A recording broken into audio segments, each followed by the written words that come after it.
Hey guys, welcome back to the channel. This will be the last video of the year. It's kind of like not a summary video, but just a thanks for everything. Merry Christmas, Happy New Year. You know, best wishes of good tidings and good things and stuff like that that goes along with this particular season. I'm going to give you a reading. I'm going to read something for you that I wrote. I think it's going to be a reading from the book of Kawasaki or the book of Suzuki or Honda. And I'm going to do this reading. It kind of ties things together. But what I want to do is show you a couple things that are going on or did go on around here, what we're going to be doing, and what is coming in. We got an interesting job coming in here shortly. So let's go ahead and get right to it. I think you already knew about the Drro on the lathe. I have used this already. This thing is exceptional. I am really happy with it. It took me 3 freaking days to put up to get installed. It is really helpful to me, and it's so helpful that I ordered another one from Grizzly for the mill.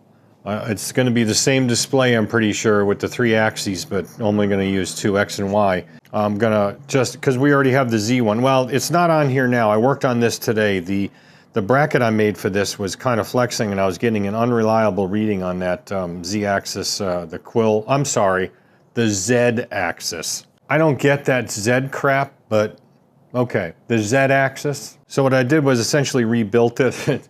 It's up over there drying. I painted it all, and it's a much stout bracket, and I machined some stuff. I welded some stuff this morning. So it's pretty hefty, like the hefty garbage bags. It'll go back in the same exact spot. What I ended up doing was I made a new, stand. The thing that comes up here, it's a scale actually. It's a scale, and it's a stop, positive stop. So actually it goes like this. It goes down inside here like that. This is a 3/8/16 thread on the bottom, and then with a nut, and then there's your stop. Well, I had the bracket hooked to that. It was kind of a chintzy bracket, and it seemed to be flexing a little bit. I machined a new one of these. I single point threaded the end like this one, the 3/8/16, so I could use the same nut. Plus I don't want to F with the change gears. And that all worked out real well, and like I said, the paint's drying. But we're going to be putting an X and Y Drro on this, which is going to be really helpful. And it's going to be almost a necessity for something that's coming in here pretty much at the beginning of the year.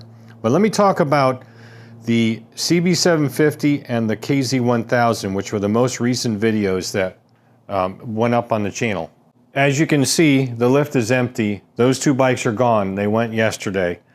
The CB750 was picked up first, and then I finished the Kawasaki later on that day. Finished is a relative term because I kind of restarted it. This is another thing where I kind of made a mistake. I made some assumptions, kind of like the police bike assumptions, and didn't come back to bite me, but it could have. So here's what happened. I ended up being not happy with the way it was running. It was running okay, but it just didn't run right. There was the throttle, if you will, or idle was hanging when you revved it up and came back down. I could not dial that out. It just wasn't running right, and the engine was noisy. I mean, I just thought the whole thing was just tanked. I mean, it was just completely knackered. It was just wore out. But the more I got thinking about it, I remembered the situation with the KZ900, I think it was, where the cam timing was off and that was hanging. And I said, I better check that top end. So I said, I'm not even going to charge them the labor for this, because this should have been done before. I mean, it really should have been done much earlier. I should have done it immediately. And I said, well, all he wants to do is get it running and ride it around. That's no excuse. And I admit that. That was a mistake. Error of omission. So I ended up putting it on the lift.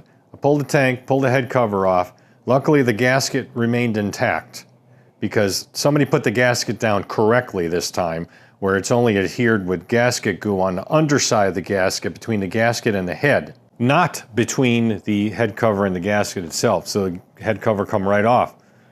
And I looked, and let me show you what I found.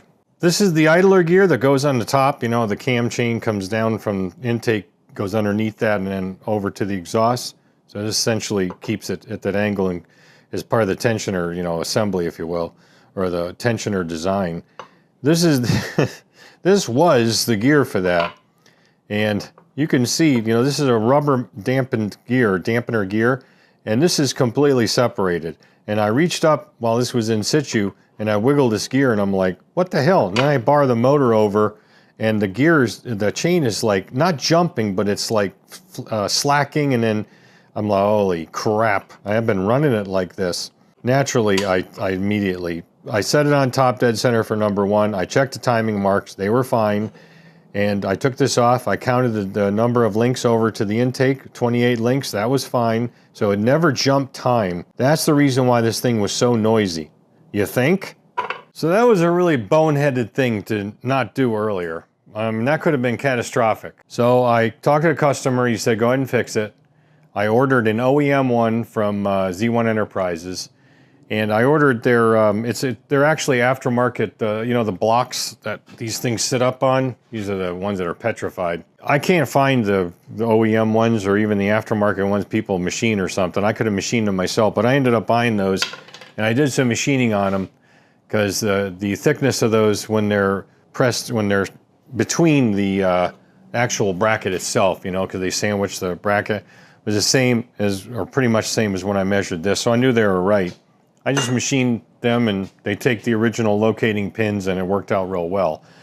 Got it all torqued up, put the non-permanent thread locker in there and everything. And then rechecked timing. Somehow it had jumped. So I took it apart again and reset the cam chain timing, and then it was fine. And I didn't start the motor in between. I don't know what happened. It was only like 1 tooth off. So I got that all straightened out, put it all back together, fired it up, and wow, what a difference. So here's a little clip of that thing running before and running now.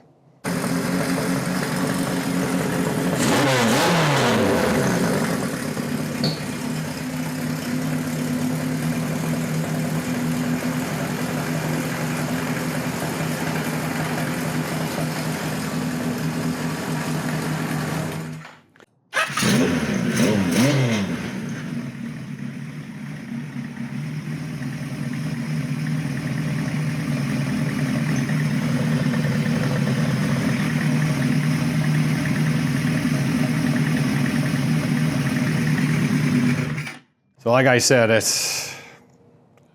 I make mistakes. That's part of the cumulative thing about this entire year. That's why I didn't want to necessarily go into all the jobs I've done, because all the jobs participated in learning experiences for me. You know, I've done a lot of work on bikes and stuff over the years, but I'm constantly learning. And I'm learning that I need to follow my gut a little bit more, and I need to stop making assumptions, because these things just come back to bite you. But you know, my interpretation of what the customer wanted was just bang it back together and get it running. But with the way it was, I wasn't going to do that now. So, but we fixed it. No permanent damage, no catastrophic damage, and it's fixed right. As far as the CB750 goes, there was really no you know, funky stuff about that. That one worked out real well. I had no problems with it, and I'm sure he's going to be real happy with it. So yeah, so let's go on to what's going on around here. I already mentioned the Drro, and I'm real happy with that, like I said, and we're going to be putting one on the mill. I may not do that immediately because I really like to pull the table off of the saddle. I don't think I'm going to take the actual cross saddle off, if you will, you know, for the Y-axis. I'm talking about the table. Might pull that off and really clean and stone the ways and things in there, because it's kind of, I think there's some crud in there. It just needs to be done. Not sure if I'm going to do that now, because it really should be done before I install the Drro. So I might do that first. I might film some of that. I'm not 100% sure. You may notice an airline over here now. I did this the other day. I got totally sick of dragging an air hose across the floor. So I got one strung all the way over the garage and down to the second port on the air compressor, just a regular 300 PSI airline. And these 1/2-inch conduit straps are perfect because they don't actually pinch it. They just kind of hold it there, you know? I mean, it just kind of embraces it. So that's nice. And then you got the flex coil here. Works real good. It took me about 2 hours to do all that, but it was well worth it. Had to put a new switch on the mill. This thing was completely trash. You'd hit the on button and it would, which is you know, perilous for an electric motor in the start capacitor and so forth. So this is all done now. I did that. And last but not least, which kind of relates to the mill, is got a gentleman that's going to be bringing in an 1980 KZ1000. And it's leaking oil from the center section of the cylinder head where the head bolts down to the block. Probably that center O-ring type gasket. It's all kind of weird shaped. It also has one of those, 10 millimeter headed bolts. It's an M6, the long ones that go down the ends. Well, they're fairly long bolts, about that long. They go down through in the ends, as I said. And he said that one of them is stripped out. Now that would be the threads in the cylinder block, because it goes through the head. The trouble with that is you got to be spot on with your repair for that thread, both in location and make sure it's not cocked, because the bolt's about yay long and the thread's about that yay deep. So if you're a little bit off on the thread, the hole in which that bolt goes through on the cylinder head, there's not much wiggle room in there. So if the threads are a little cockeyed, that's not going to thread in, or it's going to be damaged, and it's going to bend the bolt a little bit. It could gall the thread. So, and then you have a thread repair that's now in need of a thread repair. So the best way to do that is to take the cylinder head off, which needs to come off anyway to repair the oil leak, and pull the cylinder block as well. And we're going to take the cylinder block and put it over here in the mill. And I know this thing will go high enough because I've measured it for larger items than that even. We'll set it up on 1, 2, 3 blocks, and we will put some long studs down through a couple of the bores and then strap it to the table, indicate it in, make sure it's perfectly square. We'll pick up on that hole, and then we will drill it and then put an M6 time cert in. I'm pretty sure I'm going to use a time cert. I haven't ordered the kit yet, but I think that's the best repair for that, is an M6 time cert as opposed to a helicoil. So that's probably what's going to happen on that.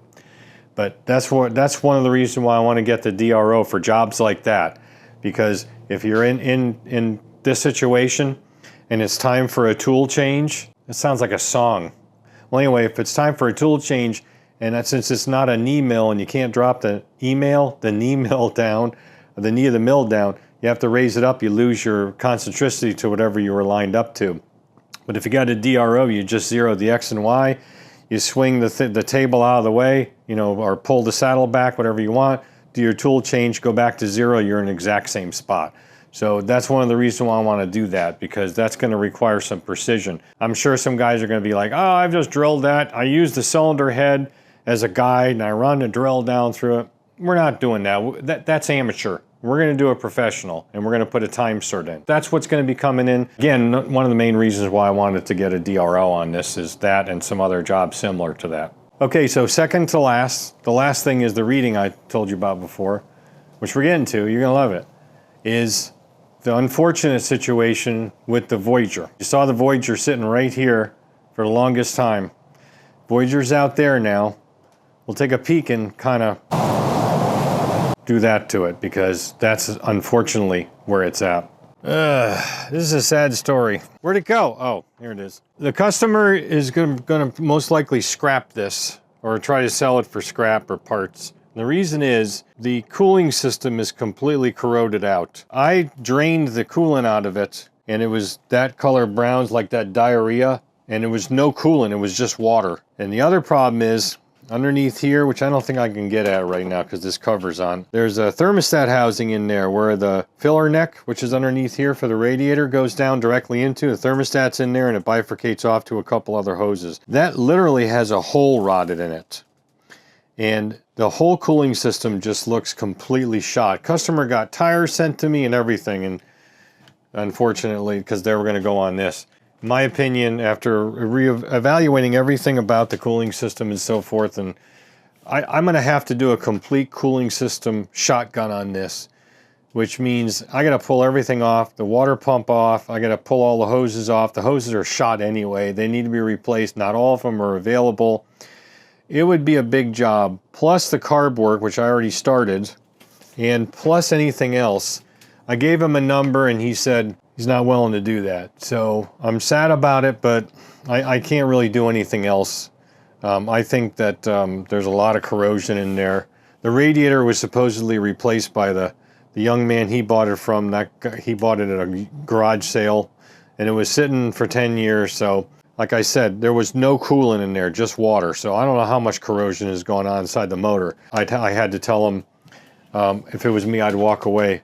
As of this slice in time of this video, that is the situation. So no more work is going to be performed on this, to my knowledge, at this time. Now it's time for your reading. This reading is from the Book of Honda, Motorcycle Service Manual, because why the hell not, right? This is essentially a modification of, if you want to call it, to the tune of 'Twas the Night Before Christmas. I think you'll enjoy it and get a lot out of this. So let's go ahead and cue that appropriate music for reading things like formal stuff or funny stuff like that. Ready? Go. 'Twas the night before Christmas, and all through the shop, not an engine was turning, not even a pop. Tools were all placed in their boxes with care, sure. But that 10mm socket, I simply do not know where. Ma's in her recliner, with wine of course. I'm still working, you know. Then with grease on my hands, I click off the lights and then turn off the lathe Drro. I head inside for food and a nap till that next machine decides to take a crap. When out in front, I hear such grinding. Some kind of truck must be arriving. The dog barks his usual alarm. I throw on some sleeveless. Must show muscular arms. A package sits where they typically be. Parts have arrived, I dance with glee. Opening it up, I call them by name. Now filter, now gasket, now spark plugs, now points. Oh condenser, oh brake pads, oh O-rings, that special flex joint, whatever that is. With fever I dig to the bottom while hissing. They better not forget that seal I've been missing. Lifting my head I turned toward a sound. The UPS truck was turning around. Down the drive again, a man popped out his head, handing a small package. It fell under the seat, he said. Like magic he disappeared. I heard nothing, no squeal. Sparkling with glitter, it was the missing seal. Attached was a note tied with a bow. Get that thing done. It's been here a month, you know. Ain't that the truth? Then I heard him exclaim as he sped out of sight. Merry Christmas to all, and to all a good night. We'll see you next year. Thanks for watching.